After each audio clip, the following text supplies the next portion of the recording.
இந்த அரங்கத்துக்கு வந்திருக்கும் உங்கள் அனைவருக்கும் என்னுடைய மாலை வணக்கம். ரொம்ப சந்தோஷமாக இருக்குது. நீண்ட நாள் பயணம் எனக்கு. என் ஃப்ரெண்டோடு சேர்ந்து நான் ஒர்க் பண்ணுற ஃபஸ்ட்டு மூவி. நானும் விஜய் மில்டன் சாரும் ஆக்சுவலாக இனிஷியலாக ஒரு 15 வருஷத்துக்கு முன்னாடி பார்ட்னர்ஸ் இல்லை சார், 15 வருஷம் 20 வருஷத்துக்கு முன்னாடி நானும் அவரும் க்ரீன் பாட்டில் அப்படின்னு ஒரு கம்பெனி சேர்ந்து ஆரம்பித்தோம். அதுதான் டேரக்டர். இப்போ படத்தை பற்றி எப்படி நான் பேசிடுறேன். ஒரு ஒளிப்பதிவாளராக வந்து ரொம்ப திறமையான, ரொம்ப அருமையான, அவர் லென்சிங்கில் அவருக்கு காட்டுற ஒவ்வொரு ஃப்ரேமும் பயங்கரமாக இருக்கும் ஆக்சுவலாக. இன்ஃபேக்ட் நீங்கள் டைரக்ஷனில் வந்து கடந்த படங்கள் கோலி சோடா பத்துன்றதுக்குள்ள கடுகு இந்த மாதிரி விஷயங்களில் ஃபோக்கஸ் பண்ணாமல் ஒன்லி ஒளிப்பதிவாளராக இருந்து மட்டும் இருந்திருந்தீங்கன்னா இன்றைக்கி இந்தியாவோட தலை சிறந்த ஒளிப்பதிவாளர்களாக கண்டிப்பாக இருப்பீங்க. அப்படி இந்த ட்ரெய்லரே அதுக்கு சாட்சி.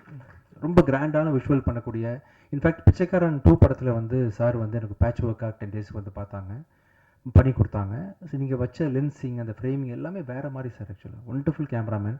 இந்த படத்தோட வெற்றிக்கு தொடர்ந்து நீங்கள் வந்து நிறைய படங்களுக்கு கேமராமேனாகவும் பணியாற்றணும்னு சொல்லிட்டு கேட்டுக்கிறேன். இந்த படம் வந்து ரொம்ப நாளாக ஆக்சுவலி கோயம்பேடு அப்படின்னு ஒரு ஸ்கிரிப்ட் எனக்கு படிக்க கொடுத்தாரு ஒரு 15 வருஷத்துக்கு முன்னாடி. அதுதான் அப்புறம் கோலி சோடாவாக மாற்றினார். அப்போவே அந்த கோயம்பேடு அப்படின்ற படத்தில் நடிக்கிறதா நான் திட்டம் வச்சுருந்தேன். அது சில காரணங்களால் அப்போ பண்ண முடியாமல் போயிடுச்சு. நல்ல எழுத்தாளர் அண்டு அழகாக இருக்கிறார் பயமாக இருக்கிறது படத்தோட மிகப்பெரிய ஃபேன் நான். ரொம்ப அருமையான படம். இந்த படம் வந்து ஒவ்வொரு நாளும் நீங்கள் ஷூட்டிங் ஆரம்பித்த நாள்லேருந்து எப்படி ஒரு மாதிரி இன்னைக்கு கடைசி ஸ்டேஜ் வந்திருக்குன்னு நான் பார்த்து பிரமிப்படைகிறேன் சார்.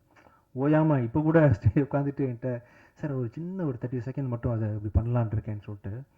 ஐ திங்க் நீங்கள் படத்தோட ரிலீஸுக்கு ஒரு 5 days முன்னாடி வரைக்கும் ஏதாவது இம்ப்ரூவைஸ் பண்ணணும்னு சொல்லிட்டு யோசிப்பீங்கன்னு நினைக்கிறேன் சார். ரொம்ப ஒரு சின்சியரான ஒரு அப்ரோச் உங்ககிட்ட இருக்குது ஜாப் பொறுத்த வரைக்கும். கண்டிப்பாக இந்த படம் வந்து நான் பார்த்தேன், ரீசெண்டாக பார்த்தேன். நான் இது வரைக்கும் பண்ண அத்தனை படங்கள்லையும் சேர்த்து ரொம்ப மிகப்பெரிய ரிச்சான ஒரு பெரிய ப்ராஜெக்ட்னு சொன்னால் இந்த படத்தை தாராளமாக சொல்லலாம். ஏன்னா இது நான் எதிர்பார்க்கவே இல்லை. இந்த படத்தில் வந்து சத்யராஜ் சார் கூட நடிப்பாங்க, சரத்குமார் சார் நடிப்பாங்க, சரண்யா மேடம், தெலுங்கில் வந்து பெரிய ஒரு ஹீரோவாக நடிச்சிட்டு இருக்கக்கூடிய டாலி தஞ்சைன்ற ஒருத்தர், பிருத்திவி அம்பார் ஒரு ஹீரோ தான், மேகா ஆகாஷ் கூட. யாராவது மிஸ் பண்ணுறேன் சார் ஆர்டிஸ்ட்டாக? இவர் முரளி சர்மா சார்னு சொல்லிட்டு பெரிய நட்சத்திர பட்டாலுமே நடிச்சிட்ருக்காங்க. ஒவ்வொருத்தரும் ஸ்க்ரீன் ஸ்பேஸை வந்து ஆக்கியபை பண்ணி கண்டிப்பாக படத்தை என்கேஜிங்காக வச்சுருப்பாங்க.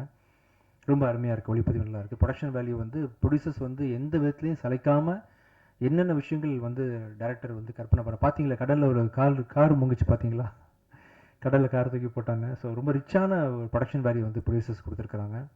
அப்புறம் இந்த படத்துக்கு பின்னணி இசை பண்ணக்கூடிய பண்ணி சாங்ஸும் பண்ணி அவர் அச்சு ராஜாமணி வந்து ரொம்ப சிறப்பாக பண்ணியிருக்காரு. இந்த கிளைமேக்ஸில் ஒரு சாங் சார் ரொம்ப அருமையாக இருந்துச்சு. இன்றைக்கி உள்ள ட்ரெண்டுக்கு டாடாவில் இன்ல ஒரு சாங் கேட்டேன். ஆக்சுவலாக ரொம்ப மனசுக்கு நெருக்கமான ஒரு இம்பேக்ட் கொடுத்துச்சு. அது மாதிரி அதுக்கப்புறம் வந்து ரொம்ப இன்ஸ்பயர் பண்ணி கேட்ட பாட்டு இந்த பாட்டு சார். இந்த கிளைமேக்ஸே ரொம்ப ஜஸ்டிஃபை பண்ணுற அளவுக்கு ராஜாமணியோட மியூசிக்கும் அவரோட சாங்கும் இருந்துச்சு. அவர் வரல, இன்றைக்கி சில காரணங்களாக வர முடியல. ஒண்டர்ஃபுல் மியூசிக் பை அவர். பிரவீன் எடிட்டர் பிரவீன் கேல் வந்து இவ்வளோ டஃப்பான கதையை வந்து ஒரு 2 hours ஷார்ட்டாக சொல்கிறது, ஆடியன்ஸுக்கு கன்வின்சிங்காக கொடுக்குறது சாதாரண விஷயம் இல்லை. பிரவீன் கேல் சார் வந்து ரொம்ப அருமையாக பண்ணியிருக்காரு. ஸோ ரொம்ப ரிச்சான ஜனரஞ்சகமான கமர்ஷியலாக. இன்னொரு விஷயம், வழக்கமாக வந்து ஒரு படத்தில் வந்து டபால் டபிள்னு கொண்டுருவாங்க. அப்போ டேரக்டர் வந்து ஒரு ஸ்பெசிஃபிக்காக ஒரு விஷயத்தை ஆரம்பத்துலேருந்து சொன்னார். அதை கடைசி கட்டில் நான் பார்க்கும்போது ரொம்ப ஜஸ்டிஃபைடாக இருந்துச்சு சார். நீங்கள் பண்ண விஷயம் கெட்டவனை கொல்லக்கூடாது, கெட்டதை தான் அழிக்கணும் அப்படின்ற மாதிரி ஒரு விஷயம் நீங்கள் புதுசாக பேசியிருக்கீங்க. அது படம் பார்க்கும்போது சிலருக்கு புரியும். ரொம்ப நல்லா வந்திருக்கு இந்த படம். இந்த படம் வந்து வர ஜூலை மாதம் இறுதியில் வரப்போகுது. நீங்கள் அனைவரும் இந்த படத்தை வந்து தேட்டரில் போய் பார்க்கணும். இந்த விழாவுக்கு வந்து சிறப்பித்து எங்களுக்காக நேரம் ஒதுக்கி வந்த Amma creation Siva sir, thank you so much sir. எங்கள் ஃபேமிலி மெம்பர் மாதிரி ஒவ்வொரு மேடையிலையும் நீங்கள் வாழ்த்த ட்ரை பண்ணுறீங்க, நல்லா இருக்குன்னு ஆசைப்பட்றீங்க. மனசுலேருந்து ரொம்ப நன்றி சார். சசி சார் ரொம்ப தேங்க்ஸ் சார். கூடி சீக்கிரம் அடுத்த படத்தில் நம்ம சேர்ந்து ஒர்க் பண்ணணும். Pradeep sir, madam, Dhananjayan sir, உங்கள் எல்லாருக்கும் பங்கஜ் போகிறா சார் நன்றி. ட்ரெண்ட் மியூசிக் நீங்கள் நல்லா ப்ரமோட் பண்ணுறீங்க ஆடியோவை. கமல் சார் வர முடியல, பேசுவோம். ரொம்ப நல்லா வந்திருக்கு படம்.